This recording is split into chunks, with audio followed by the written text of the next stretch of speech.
Hello दोस्तों, मैं हूं प्रवेश सिसोदिया। आज 9 जनवरी 2021 को यूपीएससी का मेंस का जीएस फर्स्ट पेपर हुआ है, जो 250 नंबर का आता है आपका। इसमें दो तरह से प्रश्न आते हैं, जैसे कि आप देख रहे होंगे 1 से 10 से लेकर 150 वर्ड में करना है। ये आपके 10 नंबर के थे, और 11 से 20 तक सवाल जो होंगे वो आपके 250 वर्ड में लिखने थे, यानी कि 15 नंबर में आपको ये मिलना था। चलिए फिर आगे पेपर देखते हैं कैसा था और कैसा क्वेश्चन आए। चलिए, पहला सवाल जो है, शैलकृत स्थापत्य प्रारंभिक भारतीय कला एवं इतिहास के ज्ञान के अति महत्वपूर्ण स्रोतों में से एक का प्रतिनिधित्व करते हैं। बड़ा आसान सवाल है, 200-150 वर्ड में आपको लिखना था। इसमें क्या करना था कि जो स्थापत्य कला मिला है, पत्थरों पर चित्रांकन गए गए, गुफा मिली हैं, जो भी इस तरह के आर्टिकल मिले हैं, उससे हमें क्या पता, हिस्ट्री के बारे में पता लगता है। यानी कि हमारे इतिहास के ज्ञान हमने उसी के आधारित पर, जैसे हिंदू सभ्यता में जो प्राप्त हुए हैं, इस तरह के उसके विवेचना यहाँ पर विवेचना पूछी गई है। ठीक है, यानी कि आपको प्रूफ करना है कि ये उसके हिसाब से हुआ है, खाली बताना नहीं है। नेक्स्ट सवाल है, भारत में बौद्ध धर्म के इतिहास में पाल के अति महत्वपूर्ण चरण रहा है। यानी कि पाल का जो कॉन्सेप्ट रहा है, बुद्ध से जो संबंधित था, बुद्ध के समय में उस पर क्या क्या इम्पैक्ट पड़े, क्या क्या होता था बुद्ध के लिए, उसने क्या क्या किया, ये सारी चीज़ें उसमें बतानी थी। थर्ड सवाल है, लॉर्ड कर्जन की नीतियों और राष्ट्रीय आंदोलन पर उनके दूरगामी प्रभावों का मूल्यांकन कीजिए। लॉर्ड कर्जन ने जो अपनी नीति बनाई थी उनके बारे में बताना है, बट खास बात क्या है कि यहाँ पर उसको फ्यूचर ब्रॉडकास्टिंग के रूप में उसमें बताना है, यानी कि उसको राष्ट्रीय आंदोलन पर उनके दूरगामी प्रभाव, यानी कि आंदोलन पर उन पर इम्पैक्ट क्या पड़ा था, इसके हिसाब से यहाँ पर आपको आंसर देना है। अब हम चौथा सवाल देखते हैं। ये भी 150 वर्ड में था, 10 नंबर के लिए सवाल था। परिप्रशांत क्षेत्र में भू भौतिकी अभिलक्षणों की विवेचना की। परिप्रशांत की बात पूरा प्रशांत महासागर के जो आसपास के क्षेत्र हैं उसके बारे में बात कर रहा है। यहाँ पर उसकी अभिलक्षण बताने हैं कि उसके क्या क्या गुण है, उसके क्या क्या मौसम में चेंज, वो सारी चीज़ें यहाँ पर हमें बतानी है। दूसरा सवाल है हमारा, मरुस्थलीकरण के प्रक्रम की जलवायु की सीमाएँ नहीं होती हैं, उदाहरण संचित औचित्य सिद्ध कीजिए। यहाँ पर औचित्य सिद्ध करना है, जो आप बता रहे हैं उसको प्रूफ यानी कि एविडेंस देके आपको बताना पड़ेगा। मरुस्थलीकरण के प्रक्रम में जलवायु की सीमाएँ नहीं होती हैं, उस चीज़ को बताएगा। 6 सवाल है यहाँ पे, हिमालय और हिमनद के पिघलने का भारत के जल संसाधनों पर किस प्रकार दूरगामी प्रभाव पड़ेगा। ये बहुत आसान सवाल है, यानी कि आइसलैंड पिघलने से, हिमनद पिघलने से क्या होगा, ये आसान सवाल है, इसे आप आसानी से दे सकते हैं। ये भी आपका 150 वर्ड में था। 7 सवाल है, वर्तमान में लोहे और इस्पात उद्योग के कच्चे माल के स्रोत दूर स्थित का उदाहरण सहित कारण बताइए। इस तरह के सवाल इकोनॉमी के बेस्ड होते हैं, जो ज्योग्राफी के सवाल हैं। लोहे इस्पात को कच्चे माल के स्रोत से दूर होने के उदाहरण सही बताया, यानी कि आजकल क्या होता है, जो उनके रॉ मटेरियल्स होते हैं उससे भी दूर उसको बनाया जा रहा है। उसका व्यापारिक कारण हो सकता है, वहाँ पे उसकी नीड्स ज़्यादा हो सकती है, जबकि ये सही नहीं होता। फिर भी इस कॉन्सेप्ट में आधुनिक रूप से आजकल के जो संयंत्र हैं इस तरह के देखे जा रहे हैं, तो यहाँ पर आपको थोड़ा सा अच्छे से सोचना पड़ेगा कि लोहा इस्पात उद्योग की कच्चे माल से स्रोत से दूर की स्थिति का उदाहरण देके हमें बताने कि क्यों वहाँ पर बनाए जाते हैं, तो एग्जाम्पल देना पड़ेगा इस चीज़ के बारे में। 8वां सवाल है आपका, बहुसांस्कृतिक भारतीय समाज को समझने के लिए जाति की प्रासंगिकता समाप्त हो गई है, उदाहरण सहित विस्तार देने। यानी कि डिफरेंट टाइप की विविधता होती है संस्कृति में, समाज को समझने में क्या जाति की प्रासंगिकता समान हो गई है। तो जाति के बारे में उन्हें प्रत्यक्ष या प्रत्यक्ष दोनों आपको यहाँ पर विवेचना विस्तृत बताना है कि दोनों पॉजिटिव नेगेटिव दोनों अप्रोच बतानी पड़ेंगी, सिर्फ विवेचना नहीं करनी पड़ेगी आप। 9वां सवाल है आपका, ये भी 150 वर्ड में 10 नंबर का है। कोविड-19 महामारी ने भारत के वर्ग असमानता और गरीबी को गति दी है। ये आसान सवाल है, आप इसको बना सकते हैं, उसे क्या क्या इम्पैक्ट पड़ रहे हैं, असमानता यानी गरीबी, मेरी युद्ध धंधे, गरीबी पे क्या असर पड़ रहा है, उस प्रोस्पेक्ट में इसको बताना है।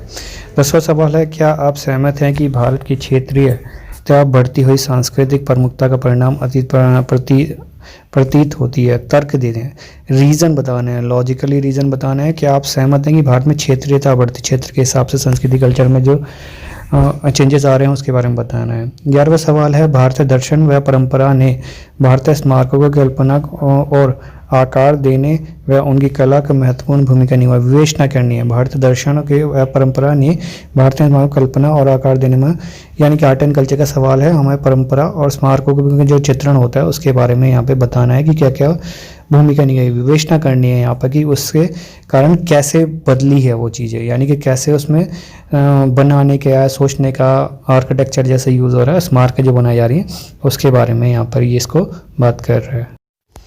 12वां सवाल आपका 250 वर्ड में 15 नंबर का है। मध्यकालीन भारत के फारसी साहित्य स्रोत उस काल के युग बोध का प्रतिबिंब है। टिप्पणी कीजिए। यानी कि मध्यकालीन भारत में फारसी साहित्य के बारे में आपको यहाँ पर बताना है। युग बोध यानी कि युग को बनाने में उसके बारे में नॉलेज मिलती है, जानकारी मिलती है, इस सब के बारे में आपको पूरा डिटेल में देना है। 13वां क्वेश्चन ये भी आपका 15 नंबर में यानी कि 250 वर्ड में है। 1920 के दशक में राष्ट्रीय आंदोलन ने कई वैचारिक धारकों को ग्रहण किया और अपना सामाजिक आधार बढ़ाया। विवेचना करनी है, यहाँ पर डिस्कस करना है। 1920 में के दशक में राष्ट्रीय आंदोलन कई वैचारिक धारा यानी कि जैसे कि धर्म वगैरह पर चेंजेस आए थे, पढ़ाई के बारे में बात करने लगे, जैसे राजा राम मोहन राय, इस तरह के जो भी थे थिंकर थे, जो भी धर्म में जो वैधताएँ आ रही थी उनको ग्रहण किया था, वैचारिक धाराएँ थी डिफरेंट, तो उनके बारे में यहाँ पे हमें विवेचना करनी है। 14 सवाल है आपका, नदियों को आपस में जोड़ना सूखा, बाढ़ और बाधित जल परिवहन जैसे बहुआयामी समाधान का व्यवहार समाधान दे सकता है। आलोचनात्मक परिश्रम की है। यहाँ पे इसने ये नहीं पूछा कि ये सही कर सकता है नहीं कर सकता, आपको ये बताना है कि कर तो सकता है लेकिन इसके होने पर भी क्या क्या प्रॉब्लम आ सकती हैं, यानी कि नदी जोड़ने से। यहाँ पे तो इस चीज़ का आप ध्यान रखिएगा कि विवेचना बोली गई है, आलोचनात्मक बोला गया है, तर्क दिया है, या व्याख्या पूछ रहा है, या टिप्पणी पूछ रहा है, तो इस तरह के वर्ड आप ध्यान रखिएगा वरना आपका सवाल गलत हो जाएगा। 15 सवाल है आपका, भारत में दक्ष लक्ष्य नगरों जिनमें हैदराबाद, पुणे जैसे स्मार्ट सिटी भी शामिल हैं में व्यापक बाढ़ के कारण बताइए। स्थायी रूप से उसको समझाना है। व्यापक यानी कि इंफ्रास्ट्रक्चर कैसे बना है, कहाँ पर बने हैं, रेन सिस्टम क्यों बाढ़ आती है, जैसे चेन्नई में प्रॉब्लम हुआ था तो उसका निराकरण कैसे कर सकते हैं, इसके बारे में 15 सवाल है। 10 लक्ष्य यानी कि जो स्मार्ट सिटी बारे में बात कर सकते हैं, तो उस मीटिंग में जो भी प्रॉब्लम आ रही है उसके बारे में बात कर रहा है।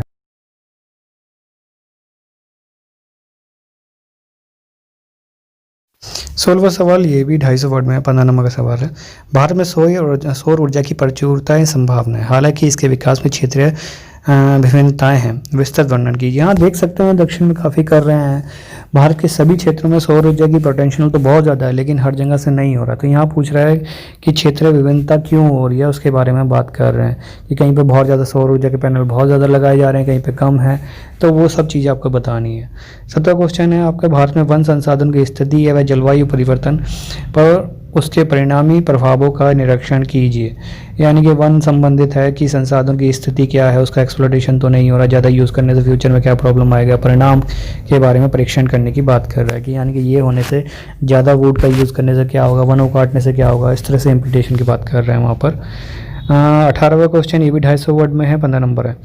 क्या भारत में विविधता और बहुलवाद वैश्वीकरण के कारण संकट में है? औचित्य पूर्ण उत्तर देना, यानी कि जो समाज में चल रहा है उसी हिसाब से आपको आंसर देना। क्या भारत में विविधता और बहुलवाद वैश्वीकरण के कारण संकट में है, ये सही बात है कह सकते हैं। तो इसके परीक्षक आपको प्रोस्पेक्टिव, वर्तमान प्रोस्पेक्टिव में देना है, यानी कि औचित्यपूर्ण उत्तर दीजिए। ये चीज़ ध्यान रखिए क्या पूछ रहा है आपसे। 19वां सवाल ये भी 250 वर्ड में 15 नंबर का है। रीति रिवाजों और परंपराओं द्वारा तर्क को दबाने से प्रगति विरोध उत्पन्न होता है। क्या आप इससे सहमत हैं? कह सकते हैं, बट इसमें आप सहमत या असहमति नहीं दीजिएगा, दोनों का जवाब दीजिएगा। अगर सहमत होंगे तो आप अपनी परंपरा रीति रिवाज को सही नहीं मान रहे। हाँ, कह सकते हैं रीति रिवाज से तर्कसंगत। ये आपके चिंतन पर आधारित सवाल है कि आप इसको क्या समझते हैं। रीति रिवाज परंपरा को तर्क में प्रतिरोध, तर्क यानी कि रीज़न होता है। जैसे कि आपको लगता होगा कि चांद देखना, चांद तो रोज़ ही निकलता है, तो उस तरह कॉन्सेप्ट में ज़्यादा प्रकाश नहीं डालूँ। थोड़ा अच्छा सवाल है ये, थोड़ा सा आपकी अप्रोच पर डिपेंड करेगी। थोड़ा सा बढ़िया सवाल है, इथिक्स पे कह सकते हैं इसको। 20वें नंबर का सवाल है, भारत में डिजिटल पहल ने किस प्रकार के देश की शिक्षा व्यवस्था की संचालन में योगदान दिया है? विस्तृत कीजिए। ये सवाल तो आना ही था, कोविड के समय ऑनलाइन टीचिंग बहुत ज़्यादा बढ़ी है, तो इसके बारे में आपको पूरा करंट ओरिएंटेड सवाल ये बताना है, यानी कि फर्स्ट पेपर में भी करंट ओरिएंटेड बेसिक सवाल आ गया है। बहुत अच्छा सवाल है।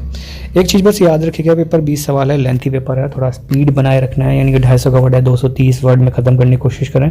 150 वाले को 140 135 में ख़त्म करने की कोशिश करें। पेपर पूरा करना बड़ा कॉम्प्लिकेटेड होता है। दूसरा ये चीज़ याद रखना, कहाँ पे विवेचना करने को बोला है, कहाँ पे तार्किक रूप से अप्रोच पूछा है, कहाँ पे वैश्वीकरण पे पूछा गया है, भविष्य में पूछा गया है, क्या तर्क पूछ रहा है, जो वर्ड उसमें विवेचना का पूछ रहा है या पर टिप्पणी करने को पूछ रहा है, तो ये वर्ड बहुत ध्यान रखिएगा, जो उसने पूछा है वही बताइएगा। अदरवाइज़ आप इसको ख़राब करेंगे तो आपके नंबर लिखने के बावजूद भी आपके नंबर अच्छे नहीं आएंगे। Thank you. Please channel subscribe कीजिएगा और लाइक एंड शेयर वीडियो कीजिएगा। Okay bye.